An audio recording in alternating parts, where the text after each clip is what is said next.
جو ہیٹ کو ایبزارب کرتا ہے، تو ہیٹ کو ایبزارب کرنے کی صورت میں کیا ہوتا ہے کہ پانی گرم ہو جاتا ہے، گیس کی شکل اختیار کر لیتا ہے، لیکوڈ سے گیس کی فارم میں چلا جاتا ہے، اور وہ اس عمل کو ہم ایویپوریشن کا نام دیتے ہیں۔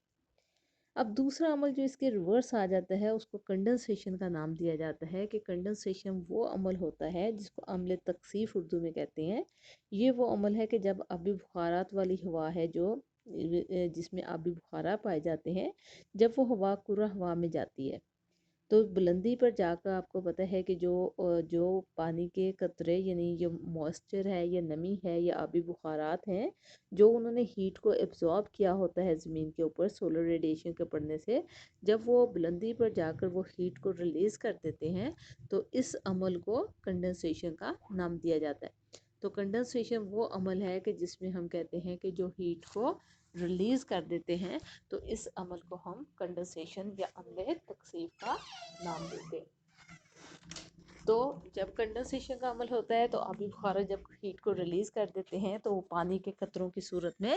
گرنا شروع ہو جاتا ہے، تو اس عمل کو ہم کیا نام دیتے ہیں؟ کنڈنسیشن کا نام دیتے ہیں کہ یعنی وہ آبی بخارات جو بلندی پر جاتے ہیں، وہاں پر جو انہوں نے زمین سے ہیٹ کو ایبزارب کیا ہوتا ہے، جب وہ بلندی پر جاتے ہیں تو ہیٹ کو ریلیز کر دیتے ہیں، اور جب آبی بخارات ہیٹ کو ریلیز کرتے ہیں تو وہ دوبارہ لیکوڈ فارم میں آ جاتے ہیں اور پانی کے قطروں کی صورت میں برسنا شروع کر دیتے ہیں۔ اس کو کنڈنسیشن کا نام دیا جاتا ہے۔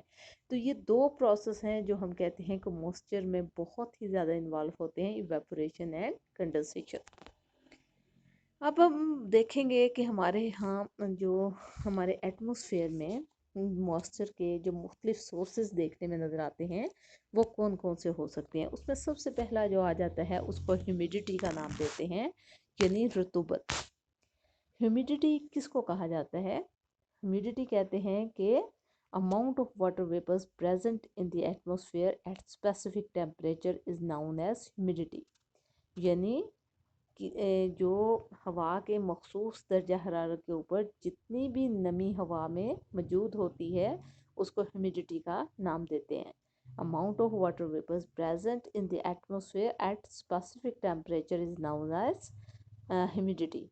اور جب ہم ہیومیڈیٹی کو دیکھتے ہیں تو ہم کہتے ہیں کہ اس کی دو ہمیں ٹائپس دیکھنے میں نظر آتی ہیں، absolute humidity and relative humidity.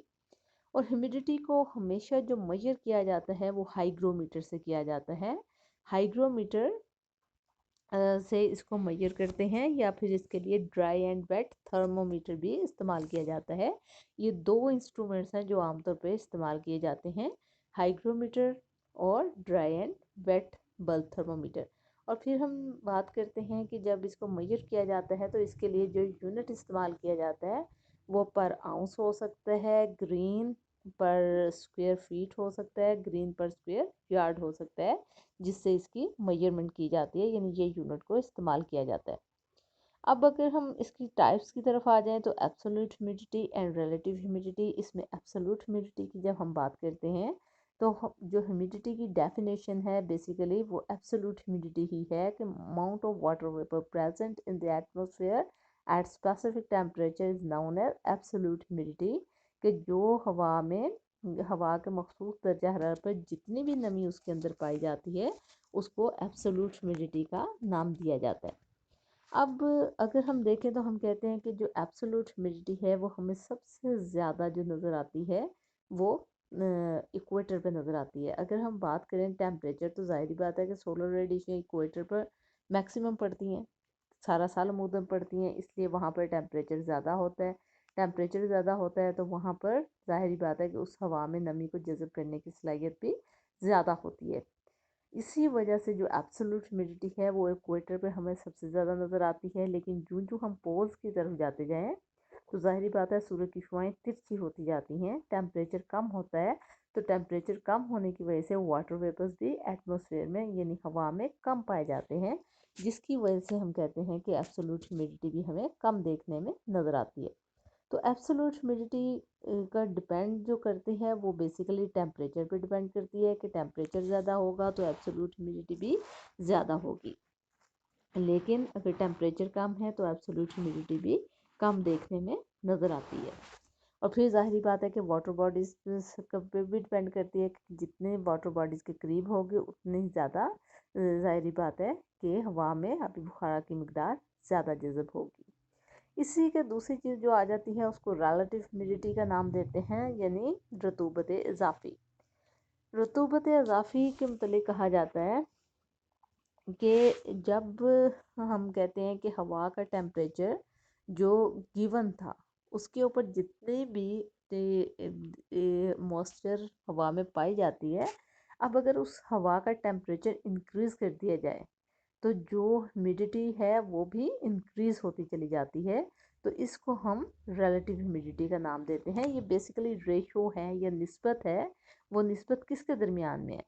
جو amount of water vapour present at specific temperature, اور پھر ریشو کس کے درمیان میں ہے؟ ریشو ہے کہ جب ٹیمپریچر انکریز کیا تو جو ہیومیڈیٹی لیول ہے وہ بھی ہوا میں انکریز کرتا چلا جاتا ہے، تو اس جو ریشو ہے یہ ان دونوں کے درمیان بنتی ہے، اس کو ریلیٹیو ہیومیڈیٹی کا نام دیا جاتا ہے۔ تو ہمیشہ عام طور پہ دیکھنے میں نظر آیا ہے کہ سمندروں کے قریب اس کی مقدار جو ہے وہ ہمیشہ زیادہ ہوتی ہے، لیکن جو آپ خشکی کی بات کرتے ہیں یا ریگستانی علاقوں کی بات کرتے ہیں تو اس کی مقدار کم ہوتی چلی جاتی ہے۔ اور بہت زیادہ دیکھنے میں آیا ہے کہ بارش جو ڈیپینڈ کرتی ہے وہ بارش کا ہونا بھی ریلیٹیو ہیومیڈیٹی کی مقدار پہ ڈیپینڈ کرتا ہے، کیونکہ ظاہری بات ہے کہ جب ہوا کا ٹیمپریچر انکریز ہوگا تو جو ہوا میں نمی کی مقدار ہے وہ بھی اضافہ ہوتا چلا جاتا ہے، تو ریلیٹیو ہیومیڈیٹی کی بنیاد پر بارشیں عام طور پہ زیادہ ہوتی ہیں۔ تو یہ دو چیزیں تھیں، absolute humidity and relative humidity. Next جو آ جاتا ہے وہ دوسرا سورس جو دیکھنے میں نظر آتا ہے موئسچر کا، وہ ہے ڈیو یا شبنم۔ آپ نے اکثر دیکھا ہوگا کہ جب صبح کے وقت گھاس کے اوپر چلیں یا درختوں کے پتے دیکھیں تو آپ کو اس کے اوپر بہت سے پانی کے قطرے دیکھنے میں نظر آتے ہیں۔ یہ بیسیکلی کیا چیز ہوتی ہے؟ یہ ڈیو ہوتی ہے، یہ شبنم ہوتی ہے۔ یہ کیسے وجود میں آتی ہے کہ ہم یہ کہتے ہیں کہ جب دن کے وقت سورج کی روشنی سطح زمین پر پڑتی ہیں تو ہماری زمین پہ جو نمی ہوتی ہے وہ آبی بخارات ہماری زمین پہ جو پانی وغیرہ موجود ہوتا ہے تو سولر ریڈیشن پڑنے سے وہ آبی بخارات میں تبدیل ہو کے ایٹماسفیئر میں چلا جاتا ہے۔ اب جب سورج ہمارا غروب ہوتا ہے تو سورج جب غروب ہوتا ہے تو جو ہمارے زمین کے قریب کی ہوا ہوتی ہے جس میں آبی بخارا کی مقدار ہوتی ہے، جب وہ والی ہوا ہماری زمین سے آ کے ٹکراتی ہے، ظاہری بات ہے کہ شام کا وقت ہے، سورج کی غروب ہو گیا ہے، ہماری زمین جو ہے وہ ٹھنڈی ہو جاتی ہے۔ جب ٹھنڈی ہو جاتی ہے تو جو ہماری زمین کے قریب کی ہوا ہے وہ بھی گرم ہوتی ہے جس میں نمی کی مقدار شامل ہوتی ہے، تو وہ والی ہوا جب زمین سے آ کے ٹچ کرتی ہے تو ہماری زمین ٹھنڈی ہوتی ہے۔ جب وہ ہوا گرم ہوتی ہے تو وہ گرم ہوا جب زمین سے ٹچ کرتی ہے تو وہ ہوا بھی ٹھنڈی ہو جاتی ہے، لیکن اس میں جو نمی ہوتی ہے جس میں حرارت کی مقدار ہوتی ہے وہ حرارت خارج کر دیتی ہے۔ جب حرارت خارج کرتی ہے تو یعنی کنڈنسیشن کا عمل ہوتا ہے، تو وہ جو واٹر ویپرز ہیں وہ پانی کی صورت اختیار کر کے قطروں کی صورت میں زمین کے اوپر گرنا شروع ہو جاتے ہیں، اور اس عمل کو ڈیو کا نام دیتے ہیں۔ تو ڈیو کا عمل بیسیکلی کنڈنسیشن کے عمل سے وجود میں آتا ہے کہ جو گرم ہوا شام کے وقت جب سورج ڈھل جاتا ہے ہماری زمین ٹھنڈی ہو جاتی ہے، تو وہ جو ہماری زمین کے قریب کی گرم ہوا جب آ کے زمین سے ٹکراتی ہے تو اس کے اندر جو آبی بخارات ہوتے ہیں وہ کنڈنسیشن کے عمل سے یعنی حرارت کو خارج کرنے کے عمل سے پانی کے قطروں کی صورت اختیار کر لیتے ہیں اور زمین پر گرنا شروع ہو جاتے ہیں، اور اس کو ہم ڈیو کا نام دیتے ہیں، یہ شبنم کا نام دیتے ہیں۔ اب اس کے لیے بھی ہم کہتے ہیں کہ ہمیں کچھ فیکٹرز کا ہونا بہت ضروری ہے۔ اس میں سب سے بڑا فیکٹر تو یہ ہے کہ گرم ہوا جب سرد زمین کے ساتھ آ کے ملتی ہے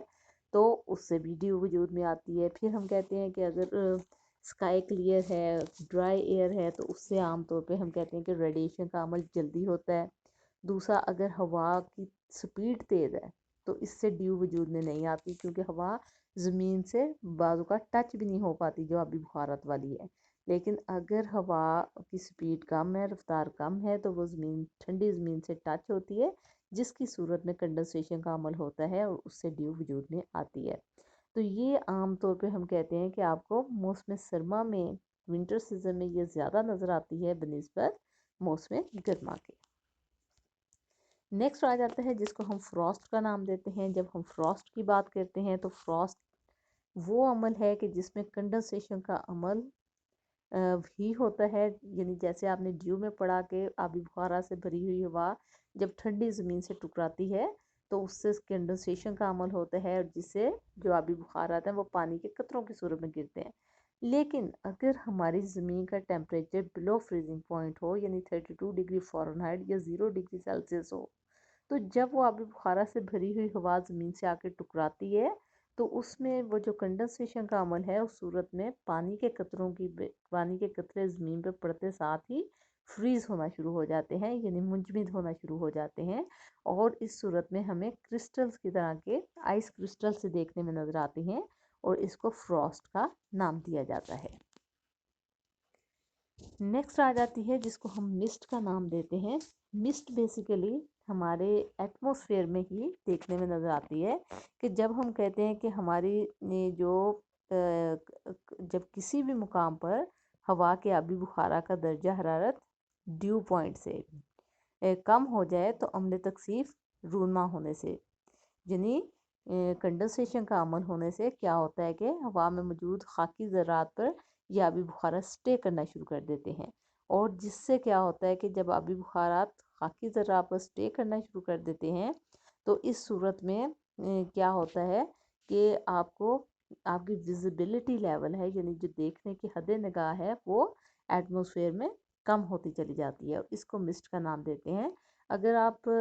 زیادہ کلیئرلی سمجھنا چاہیں تو ہم یہ بھی کہہ سکتے ہیں کہ جو ہوا میں موجود آبی بخارات ہیں، جب ہوا میں موجود آبی بخارات ہیں جو وہ بیسیکلی ہوا ان کو اور زیادہ ایبزارب نہیں کر سکتی، اور وہاں پہ کنڈنسیشن کا عمل ہوتا ہے، یعنی وہ پانی کے قطروں کی صورت اختیار کرتے ہیں، تو وہ پانی کے قطرے جو ہیں وہ ڈسٹ پارٹیکلز کے اوپر، خاکی ذرات کے اوپر سٹے کرنا شروع کر دیتے ہیں ہمارے لوئر ایٹموسفیئر میں،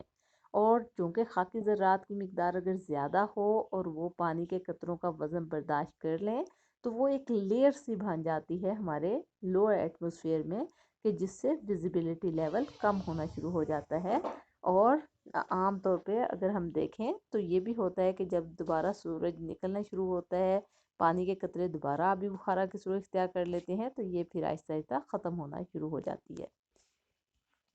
نیکسٹ جو آ جاتی ہے اس کو ہم فوگ کا نام دیتے ہیں۔ فوگ بیسیکلی ہم کہتے ہیں کہ جب مسٹ بہت ہی زیادہ ڈینس ہو تو اس کو فوگ کا نام دیا جاتا ہے، جس میں عام طور پر ویزیبلٹی لیول جو ہے وہ بہت کم ہوتا چلا جاتا ہے۔ تو یہ بیسیکلی بھرنے کا طریقہ وہی ہے کہ جب ہمارے کرہ ہوا میں موجود آبی بخارا کا ٹیمپریچر کم ہوتا ہے، وہ پانی کے قطروں کی صورت اختیار کرتے ہیں اور ڈسٹ پارٹیکل کے اوپر سٹے کرتے ہیں اور ہمارے لوئر ایٹموسفیئر میں قائم رہتے ہیں، تو اس صورت میں ہم کہتے ہیں کہ فوگ وجود میں آتی ہے۔ لیکن اگر مسٹ وجود میں آتی ہے، لیکن اگر مسٹ بہت ہی زیادہ ڈینس ہو جائے، گھنی ہو جائے، تو اس کو ہم فوگ کا نام دیتے ہیں، یعنی ویزیبلٹی لیول آپ کا 1 کلومیٹر بھی نہیں اس میں رہ جاتا۔ اب اس میں ہم کہتے ہیں کہ دو طرح کی ہمیں دیکھنے میں نظر آتی ہے، ایک ریڈیشن فوگ ہوتی ہے، ایک جو ہوتی ہے اس کو ایڈویکشن فوگ کا نام دیا جاتا ہے۔ ریڈیشن فوگ یہ ہوتی ہے کہ جب ہماری زمین جو ہے گرم ہوتی ہے، لیکن اس پہ جو موجود اشیاء ہیں وہ آہستہ آہستہ اپنی حرارت کو خارج کر کے ٹھنڈی ہونا شروع ہو جاتی ہیں۔ اب جب زمین کے اوپر موجود اشیاء ٹھنڈی ہونا شروع ہو جاتی ہیں، یعنی ریڈیشن کا کام شروع ہو جاتا ہے، تو ہوا جو قریبی ہوا ہے جب وہ آ کے جو آبی بخارا سے بھری ہوتی ہے، جب وہ آ کے زمین سے ٹکراتی ہے تو گرم اور سرد ہوا کے گرم ہواؤں کے اور زمین پہ موجود ٹھنڈی چیزوں کے اوپر سے جب آ کے ٹکراتی ہے تو اس سے کنڈنسیشن کا عمل ہوتا ہے، یعنی وہ جو گرم ہوا آ کے زمین سے ٹکراتی ہے، زمین کے اوپر اشیاء ٹھنڈی ہوتی ہیں، زمین بھی ٹھنڈی ہونا شروع ہو چکی ہوتی ہے، تو اس سے کیا ہوتا ہے کہ وہ گرم ہوا جب ٹھنڈی سے آ کے ٹکراتی ہے تو اس سے جو واٹر ویپرز ہیں وہ ہماری زمین کے قریب ہی معلق ہونا شروع ہو جاتے ہیں ڈسٹ پارٹیکل کے اوپر، جس کی وجہ سے جو ہے وہ گراؤنڈ فوگ یا ریڈیشن فوگ دیکھنے میں نظر آتی ہے۔ دوسری ہو جاتی ہے جو ایڈویکشن فوگ ہے۔ ایڈویکشن فوگ عام طور پر ہم کہتے ہیں کہ اوشن کرنٹس کی وجہ سے وجود میں آتی ہے، کہ جب گرم اور سرد روئیں سمندروں کے اوپر چلتی ہیں تو گرم رو کے اوپر گرم ہوا اور سرد رو کے اوپر سرد ہوا ہوتی ہے، اور یہ گرم اور سرد ہوائیں جب آپس میں ملتی ہیں تو اس سے وجود میں آتی ہے، اور اس کو ایڈویکشن فوگ کا نام دیا جاتا ہے۔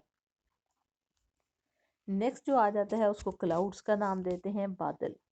بادل کب وجود میں آتے ہیں کہ جب ہم کہتے ہیں کہ ہوا کا جو درجہ حرارت ہے وہ جب ڈیو پوائنٹ سے کم ہو جاتا ہے تو اس میں موجود جو آبی بخارات ہیں وہ پھر خاکی ذرات پر سٹے کرنا شروع کر دیتے ہیں اور ایک نئی شکل اختیار کر لیتے ہیں جو ایک بہت ہی وسیع پیمانے پر پھیلے ہوئے ہوتے ہیں، اور اس کو کلاؤڈز کا نام دیا جاتا ہے۔ کلاؤڈز بھی بیسیکلی جب گرم اور ٹھنڈی ہوا آپس میں ملتی ہے تو اس سے وجود میں آتے ہیں، اور کئی کئی گھنٹے تک ہم بعض اوقات دیکھتے ہیں کہ آپ کو فضا میں یہ دیکھنے میں نظر آتے ہیں۔ پھر آہستہ آہستہ کیا ہوتا ہے کہ اگر تو